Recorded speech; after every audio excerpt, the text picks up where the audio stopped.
Okay, good morning to each of you. Can you hear me? Are we here?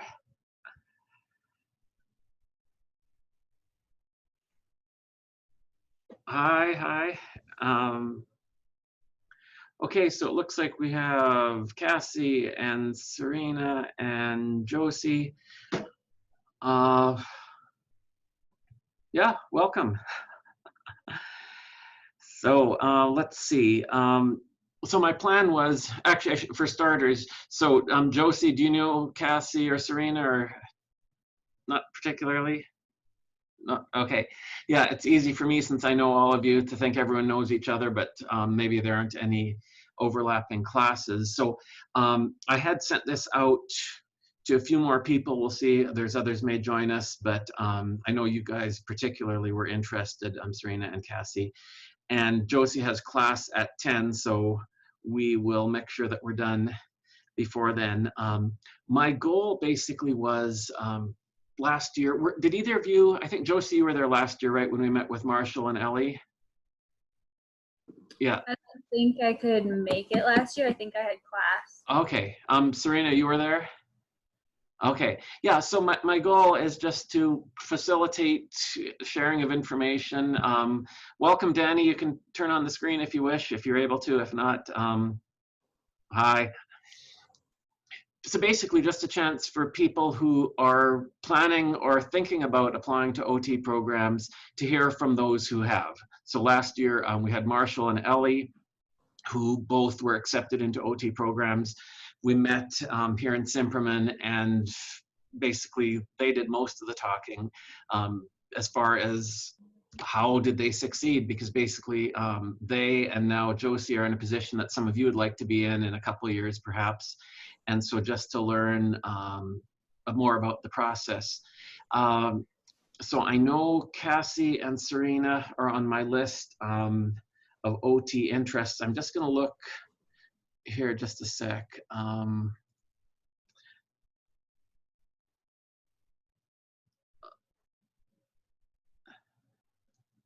Actually, Danny, what's your last name? Olson. Danny Olson. Okay, let me just see if I've got you here.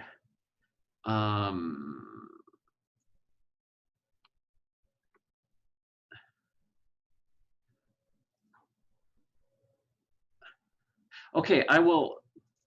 Yeah, so Danny, I'm maintain a list, an email list of students who are interested or even curious in OT, and so I'll add you to my list so that you get other information as it comes around. Okay, so basically, what I wanted to do is maybe Josie can update us a little bit about her process, the procedures she has gone through, and her experience at Carroll College. Maybe Josie, you could give even like a bit of an overview, like you did with the host of students there a couple weeks ago, in terms of classes, but more specifically, I think focusing on issues of getting clinical hours, internships, the community experience, and then as well as applying, any advice in terms of applying, interviews, whether you went in person or telephone or Skype interviews or something, basically just the process for you to get where you are. And last time I checked in, you'd been accepted at University of Mary. Have you heard good news from any other schools? Or? Yeah, I've been accepted to all of the schools that I interviewed at. I heard back from South Dakota and North Dakota. So I've been accepted to all of them so far.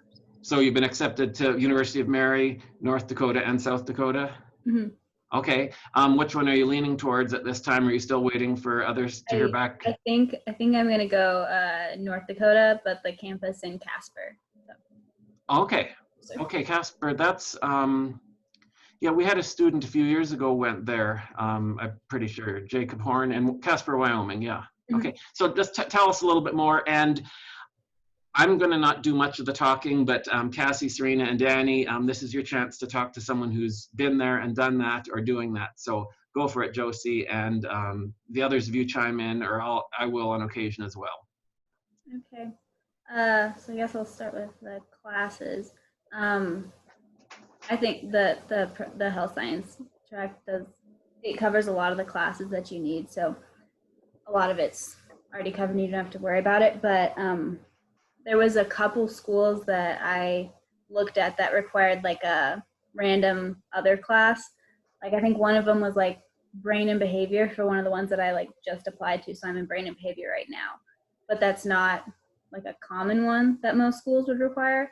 So I had to go look, and I would look at that sooner rather than later because I didn't really look at it until like last semester, and then I was like, well, if I need to take more than like 2 of these classes, then I'm gonna be in trouble. But I only have to take one. And then I guess with like internships and clinical hours, most of the people around Helena that I've been in contact with are really good about letting Carroll students come observe and such. The lady I did my internship with, she owns a private practice in Helena, and I did it.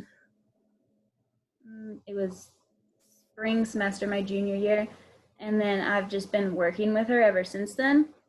And so that's been a really good relationship. And once you have like one contact, it's really easy for them to, because they know other OTs in Helena, so it's really easy to ask them if they know anybody who Mhm. would let When you you shadow. when you say working, then have you actually been getting paid then? Yeah, I Okay. wasn't paid during my internship, but I've been paid since then. Okay. And maybe just for the interest of the others, what's the name of the person you've been working with? Her name's Charla Banks. She owns Oh, a Roots Rehab. It's a pediatric clinic. okay. Okay. Um, classes, internships. I guess with the application process itself, definitely start earlier rather than later. Don't procrastinate it like I did. Because So it's when did you start? So you're a senior now in the last semester of your senior year. When did you start your application process? And then when do you wish you would have? I wish I would have started it like earlier in the summer. I didn't really start it until like beginning of last semester. Because a lot of the applications you see like they aren't due until like December, and you're like, I got loads of time, but they're they're a little time intensive sometimes. Um, but I mean, the application itself isn't necessarily difficult. I mean, it's like a common app Mhm. for a lot of the OT schools. So like you just fill out all your information and you can send it to them that way. But a lot of the schools will require you to like write another essay in addition to the one that you wrote for like the like program, or they'll require you to fill out like other applications specific to the school, and sometimes those can take a minute to complete. Okay, so So, the summer of your before your senior year should be plenty time to oh pull. yeah, I probably should have started then, but Yeah, it's fine. I got it done. yeah, yeah. It was a Um, little stressful. yeah, yeah. So when you were doing your for your both your internship and your work, then I assume that you're logging your hours, you're keeping a record of your hours. Yeah. For the most part, there was some of it that was like I might have had more hours one week than another week, but because a lot of it I went off of my internship, and then like my work hours were pretty set, so that was pretty easy to figure out. But my internship sometimes, because I was working mostly with kids with my internship, and when I was working I was doing like working in the office and also like with the kids, so it was a little more, Mhm. I guess I was able to work more hours and I wasn't completely dependent on like if the kids showed up to their appointments or if they got sick and canceled, then like I couldn't come in. But so my hours some like varied a little bit, but yeah, definitely keep track of your hours because it asks you like specifically on the application like between what dates did you do the internship or like the volunteer work, and how many hours a week did you do it, so like, and then how many hours total, um, and it asks you that for each experience that you put down. So like just keep a log log of that and you'll be completely fine. Mhm. I don't know where mine was, so I had to go and search and remember all my stuff. But Okay. One other question, and I don't know the answers. Are there some schools, or did any of the schools that you applied to require like an intro to occupational therapy course, or was that Eastern Washington or something? One of those schools did. Yeah, Eastern Washington did, and I think there was a couple other ones that did, but I took it through Eastern Washington. I just took it online, and it was, I mean, I actually really enjoyed the class. Okay, so this is an online intro to occupational therapy undergraduate course that you can take, and that some, but not necessarily most schools require that you take before you apply. I would say probably at least half of the ones I applied to required me to have it, Mhm. and then the other half they required you to take like a summer course the summer before you started Okay. there. So then did you take that this year? Did you take that in your junior year, or when would be? I took it last semester. Okay. Okay. So that's something, if it's not on your radar, we can't offer that at Carroll, obviously. So Eastern Washington is at least one good option for getting that on your transcript. Okay. How did you decide where to apply? How did you narrow down the schools? I think a lot of it was looking at the prerequisites again and the word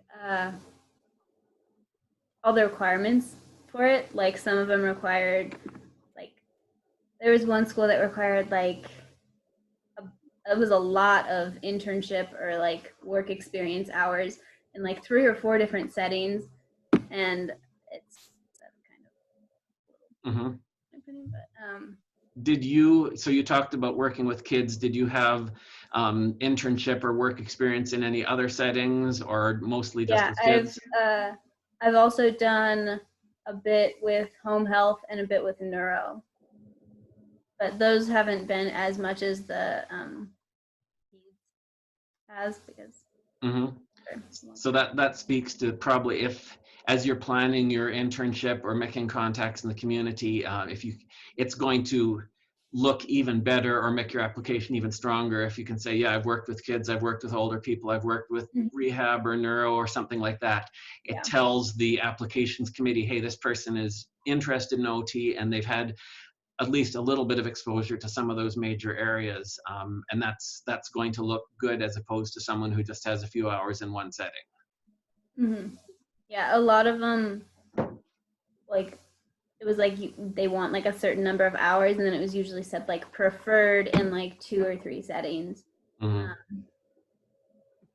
So yeah, that was a big part of it. Mm-hmm. And looking at one of the big things for me was like proximity because I'm from Washington, so I didn't want to go like East Coast. So I was like wanted to stay generally in this area.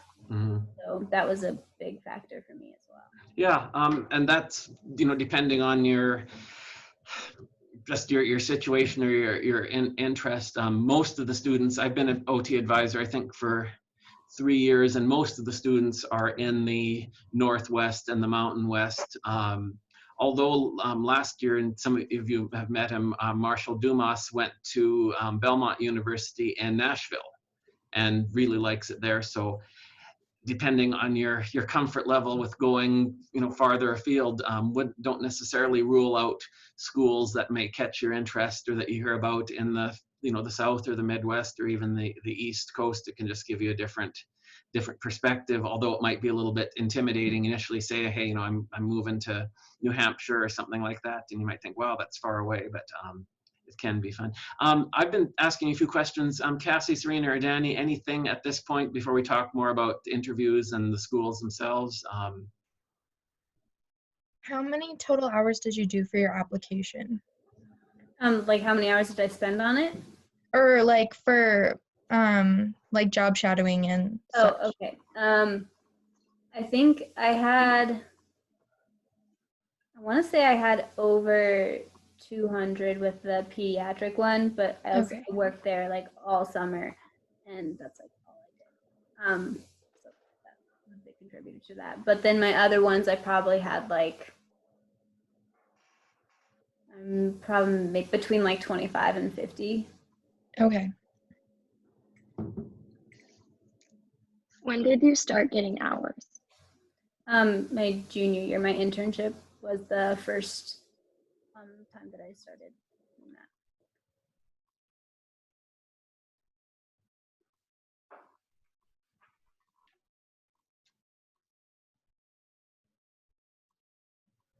Okay, well, be thinking as you go on, or as we go on here. Just and this is your chance. So anything that Josie can clarify or give more details on, because you're going to be going through this process. I'm not. Been there, done that, or applied at least to different schools, not OT, obviously. So you narrowed down a list of schools. You had, I believe, I mean, I'm remembering you came in here. Had you actually did you make a spreadsheet, or you had a list of the schools and their requirements? Mm-hmm. Yeah.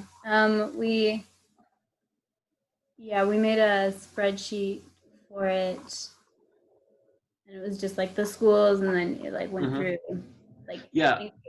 And I had drawn up one last fall, and I can send it to you, Danny. I'm guessing that Cassie and Serena had sent it to you already, mentioning some of this. Did I send that to you, Danny, yet, or have you got anything from me? I will send it to you. A list of schools where, at least before Josie, I haven't updated it with her schools, but in the past couple of years, schools where Carroll students have applied to, been accepted at, and attended, and listing their requirements and the Carroll course that you'd take to meet that requirement, and just a few more details that way. So I'll get that to you, Danny. And so what Josie did, I think, because not all the schools that she applied to, I'm not sure if they were all on my list. So and I know you worked with your mother quite a bit. She helped you and advised you, made sure. So and that's something, get a parent involved, or I'm certainly willing to help you just make sure you're on track. I know Cassie and Serena already, you're pretty diligent and careful students. I don't know Danny yet, but that's something that can be really important, because as Josie's emphasizing, not all schools are the same. There's more variability in OT schools, for example, than there is in med school, probably, just in terms of the types of courses. So to make sure that you have all the courses you need for the schools that you're hoping to apply to. Okay, so you applied. Did you interview in person at these schools, or telephone, or Skype, or how was the interview process? I did in person at each of them, and it was, I think the three that I interviewed at, they all had like a little different interview processes. Like at North Dakota, it was like they had 4 different people, I think, and then you were with each person, like just by yourself for like 8 minutes or something, and then they moved you to the next person. Mm-hmm. And then, like there was a writing thing at the end. And then I think for Mary, you were by yourself with 2 other people, and it was probably like 15, 20 minutes. And then for South Dakota, it was you and one other person with the interviewer. And those ones are probably like half an hour, 40 minutes. It was a little bit different setup for each of them, but they all asked a lot of the very, very similar questions, like what can you offer? Like, what are you going to bring to the school? And like, what was like the most important like class you've taken at Carroll, or like, how do you deal with challenges? And mm-hmm. Mm-hmm.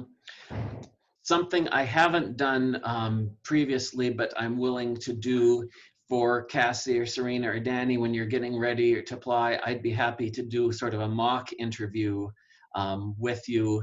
I'm sure you do fine in the absence of that, but I'd be happy to do that.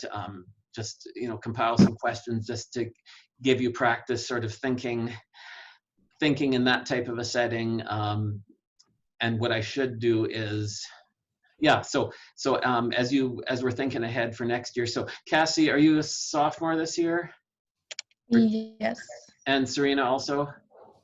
And Danny, are you also a I'm a sophomore? freshman. You're a freshman. No. So Yeah. we've got a couple more years at least, but well, actually, so it'll be about a year. Yeah. So we'll be in touch next year, next school year, but I'd be happy to do that just so you get more comfort asking sort of questions, including some that might try to throw you a little bit or just, not totally off the wall, but that just to get you more comfortable in that type of a setting.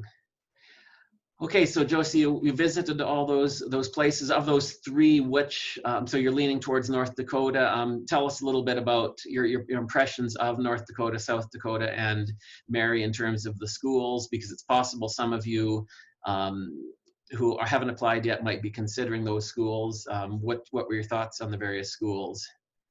I mean, they all had really good programs, but with the the North Dakota and Casper, where I think I'm gonna end up going, they only have like 14 or 15 people in that program in Casper.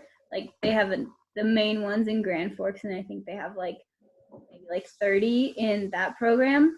But I liked the fact that it'd be like 15 of us, and they just switched to offering a doctorate, which was also a big thing for me because I also applied to Colorado State, but they only offer master's. Mm-hmm. And I mean, master's is like completely fine too. I just wanted a doctorate. So that was one of I think all three of the ones I interviewed at offered doctorates. Mary was definitely bigger, like bigger class sizes and like just bigger in general, because they have three branches. They have the one in Bismarck. I think they have one in Fargo, and then they have one in Billings. And I think each of the programs has like 25 or 30 people. So that program is significantly bigger than North Dakota. And South Dakota, I think they just have the one campus, and I think they do like 25 or 30 as well. Mm-hmm. I'm trying to think what else. For the most part, I think they all were kind of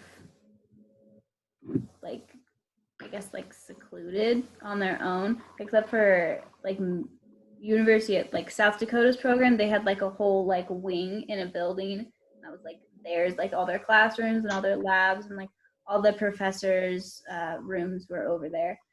And I think North Dakota is the same kind of thing, but they had more of like part of a building. And then Mary was a little bit more spread out. It's like spread out over like 2 or 3 buildings. Mm-hmm. So that one was a little bit harder to navigate. But. Mm-hmm. Did you get a chance to, when you interviewed, did they set you up to meet with students or have lunch, or did you interact with current students at all? Yeah, at all of them, they, like, I think it was North Dakota and South Dakota, before the interview and stuff, they had students there that would like answer your questions, and like you could just talk to them about like what life was like at an OT school and all that stuff. And then I think they gave, I think it was before our interviews, they would give us like a tour of like the buildings and like be like, oh, like this is probably going to be like the classroom you live in for like the next 3 years or whatever. So. Did you get any, like, just as far as interacting with the students, was there any one campus that seemed more sort of friendly or outgoing, or just sort of that feel of the dynamic of the students that you talked with, or were they all pretty? All of them were pretty like they were all like really great. They were all really like open, and like you're obviously like nervous because you're and they were really good at just like talking and like I guess calming you down. But yeah, they were all pretty nice. I mean, they all were all good. Mm-hmm. So nothing notably different there. Yeah. How about as far as so you're leaning towards Casper, University of North Dakota, Casper. How as far as the towns to live in, is Casper also the town that you visiting that you think would be more the place you'd most like to live, or as far as I the feel of the town independent of the school? Yeah, I think so. A lot of it for me is also like the like landscape, like because I'm from like Eastern Washington, and Mm-hmm. like I like live in the mountains over there, and then I obviously I'm in Helena, so there's mountains here, and I don't know if I could actually move to South Dakota after being there. I think I probably could have moved to Bismarck. It was a really like cool little town and stuff, but I definitely liked Casper the best. Mm-hmm. Both in terms of the program and the town. Yeah. Well, that's a good combination. Cassie or Serena or Danny, other things, pick Josie's brain and things that we haven't talked about. Were there any other classes besides that one you took online from Eastern Washington that you needed that weren't offered at Carroll? I don't think so because we have a medical terminology class now, right? Yeah. Okay. Because that was the only other one. Because I think they didn't offer that until I think my junior year. So my sophomore year, I thought I was gonna have to take it online, but I think the intro to OT was the only one that I had to take online. So Josie, did you take the medical terminology elsewhere, or did you take it last year with Dr. Williams? I took it last year with Dr. Williams. Yeah, so Carmen Williams from nursing had been offering it, and now I'm offering it as an online course. And so we've, before everything else went online, this was the first course that, no, Cassie, you're in that course, right? Yeah. Yeah. And Serena, you're not, are you? No, I didn't think so. So that's a course that we offered online in beginning of January. And so it has continued unaffected, unimpacted. And because we are, unfortunately, losing Katie Wagner from the department, I'm not going to be teaching it during the school year, but it's going to be offered as a Carroll course during the summer, in May to the beginning of June as an online course. Or there are other online options, or if you live elsewhere, community college or whatever, you don't have to take it at Carroll. It doesn't need to show up on your Carroll transcript for graduation, but many of the OT programs require it, so you just need to document it or have it on a transcript. But if you take it elsewhere, you need to have it transferred over to a Carroll transcript. Just have a transcript from a different college, wherever you take it would do the job there. So other questions? How did you decide if you wanted to get a doctorate or your master's? I was leaning towards my master's for a really long time, but the more, because they're switching from requiring a master's to requiring a doctorate, I think in like 2027, so like it's a ways out, so like you guys will be fine. But I decided to do doctorate because I didn't want to have that like I could have gotten a doctorate, like I could have stayed like one more year in a program and gotten a doctorate, and like I wouldn't feel like I had to go back to school at any point. And like if I got a master's, I probably wouldn't go back to school, but I don't know, I guess I wanted I won't go to any more school because it's like a degree. One more year and you're done with schooling, pretty much, and other than continuing education. Is that a decision you came at on your own, or talking with other therapists? Were they sort of advising you to do it, or was it mostly something you just realized on your own, or what advice did you get, if any? For the most part, it was kind of on my own. One of my cousins is, let I'm gonna forget what her title is now. I think she might be a nurse practitioner of some sort, but she went to school again afterwards, and she had the opportunity to get a doctorate, and she just got a master's. And she said that she wishes she got the doctorate because it terminal degree, and she wouldn't have to go to any more school. But she just got a master's. I mean, she's still completely like qualified and like certified and everything, but it's just like the knowing, I guess, that you could have gotten like a doctorate, like one more year, you're done with school, except for like continuing education and school. Yeah, and so I think you've hinted at it, Josie, but the idea is you're totally qualified. You're in terms of professional practice up till 2027 when the regulations change, you're considered equivalent. There's probably, I'm guessing, still some people, maybe people who further on in their career who maybe only even have a bachelor's degree. What we're seeing is this credential inflation. My brother is a physical therapist, and he graduated in 1996.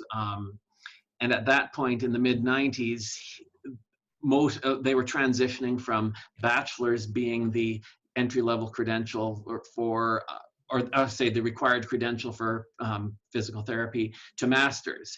And now it's gone to, physical therapy is doctoral degree, and occupational therapy is moving towards that. Registered dietitian up until now has been, bachelor's. You have a bachelor's degree in nutrition, you get your registered dietitian. Starting in a few years, you need to have a master's degree to be a registered dietitian. So we're seeing this in many areas.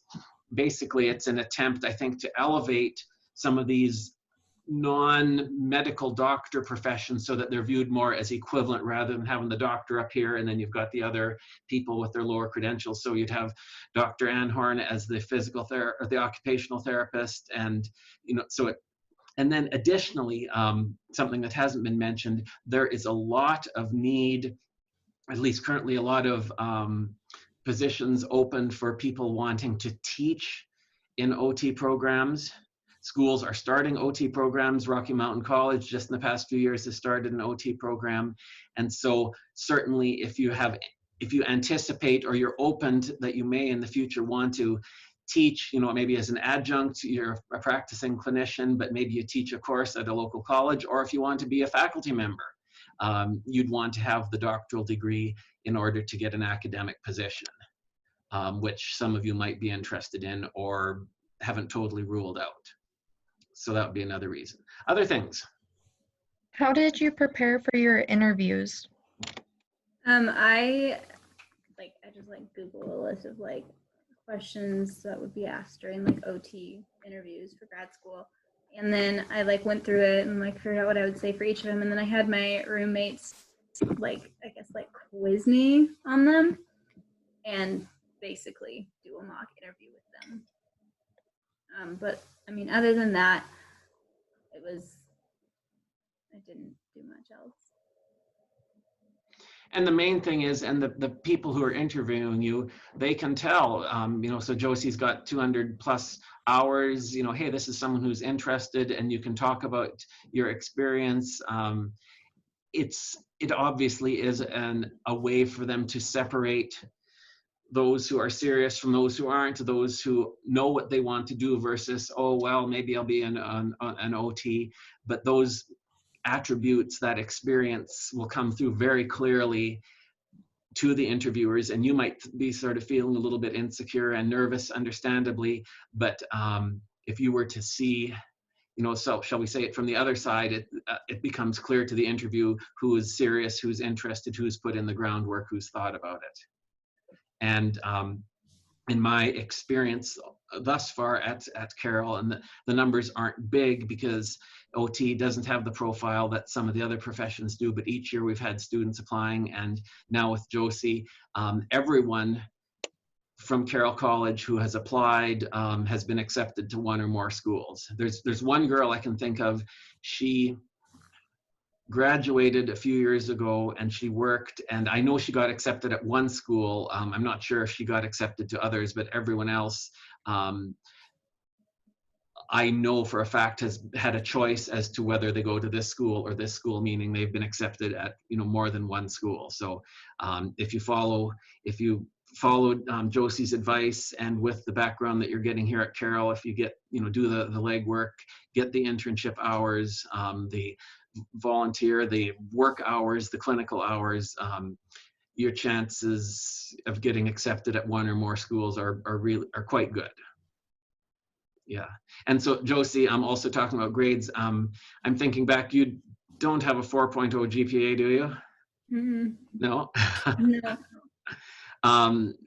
But is it, let's see, is it 3.5 or is it less than 3.5? I think it's at least 3.5. Okay, but it's not 4.0, and you didn't get A's in all your classes. Did you get A's in chemistry? No. So the point being is, you don't need to have straight A's. It's a competitive field to get into, but you don't, you know, if your GPA is 3.5 or above, that's for grade wise, that's probably pretty good. Now, oh, Josie, did you take the GRE? Oh yeah. Talk about that. I took it beginning of I took it in June the first time, this past summer, and then I took it again in like August. Yeah, August. Because I don't think they look at it as much as they look at like your like observation hours and like your classwork and stuff. I honestly think it's just like a hoop that you kind of have to jump through to like get in. Mm-hmm. Like a lot of them have like minimum requirements, and the first time I took it, I think I would like just barely met the minimum requirements, and like so I decided to retake it because it was like I didn't want to like just meet the minimum in case they did look at it like more. Mm-hmm. Did like, you do, make sure that I did it? what did you do between the first time and the second time, and did you end up doing somewhat or quite a bit better the second time, or how did that work? Yeah, I did better the second time. It was just I guess it's a little hard to study for because it's like any other like standardized test. But for me, a lot of it was like reviewing the math because I haven't done math since like freshman year, and I was a little rusty on that. So it was a lot of like reviewing that and just refamiliarizing myself with those topics, and then some of the vocab just like going over it, like making sure Did you take a course, or did you do an online course or review, or just a book, I or? got like my cousin took it the previous year, and he had a bunch of like study materials that he'd gotten for it, so he gave those to me. So it was like I think there was like 2 books and then like some flashcards. So I used those Mm-hmm. quite a bit. I used the flashcards more than the books, I think. Mm-hmm. Do they still, I assume they still have a writing section? They give you a topic and you have to write a response to it? Yeah. Yeah. So I graduated obviously quite a few years ago, and then I went back to grad school for my doctoral program in 2008. So in 2006, 2007, my previous GRE had expired, so I had to take it again. And I took it and did quite well. But the writing section, I thought, hey, I can do better. I think I got 4.5 out of 6. I don't know if it's still a 6-point scale. And so there's a list of topics online if you go to the GRE site, a list of all these possible written topics that they choose from. And so I would randomly choose a topic and sit down. I think it was half an hour or something that you have to write this. And so I'd randomly do that. And I went from a 4.5 to a 5.5 out of 6, which is, quite good, but just by doing some extra practice on the writing. And so I know you're used to writing, at least in some classes, under pressure, but to write well under pressure, if you do some practice on that, at least based on my experience, it can't do any harm, and it might strengthen your comfort level just to, writing on these sort of random topics in a short period of time. So I'd recommend that based from my experience. And it sounds like Josie also benefited from review, in her case, math. So depending on your areas where you're stronger or maybe not as strong, to spend some time, that will only help. And it's as I like you using the term, a hoop to jump through. It's an easy way. If people do really poor on the GRE score, they probably won't even look at you. And so it's an easy way to filter out a lot of the people who maybe, academically just don't have that strength of background, which I'm confident all of you do, and it's just a matter of demonstrating that. So, okay, I want to wrap things up here pretty soon. Any last questions?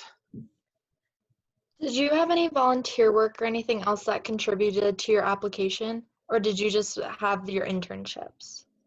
I did some volunteer work. A lot of it was back home at like elementary schools, because my mom works in elementary school. So I like go in and I'll like volunteer in classrooms and stuff when I'm home. And so that was a lot of my volunteer work.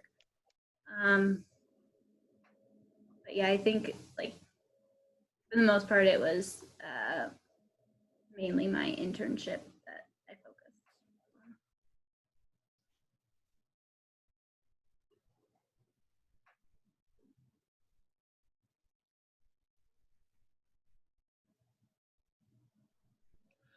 Okay, reach out to me if you have any questions, more sort of like from the academic thing, or Josie, I'm sure would be happy to hear from you. Just send her a note if something comes up. And yeah, so Josie, thanks for sharing your time with us, and I hope this was beneficial, those of you who are listening in. And I'll continue to work with you, Danny and Serena and Cassie, next year, and hopefully get you also in a situation so that you can be choosing as to which programs you go. So thanks for doing this, and yeah, take care all of you, and good luck as we continue this really weird semester.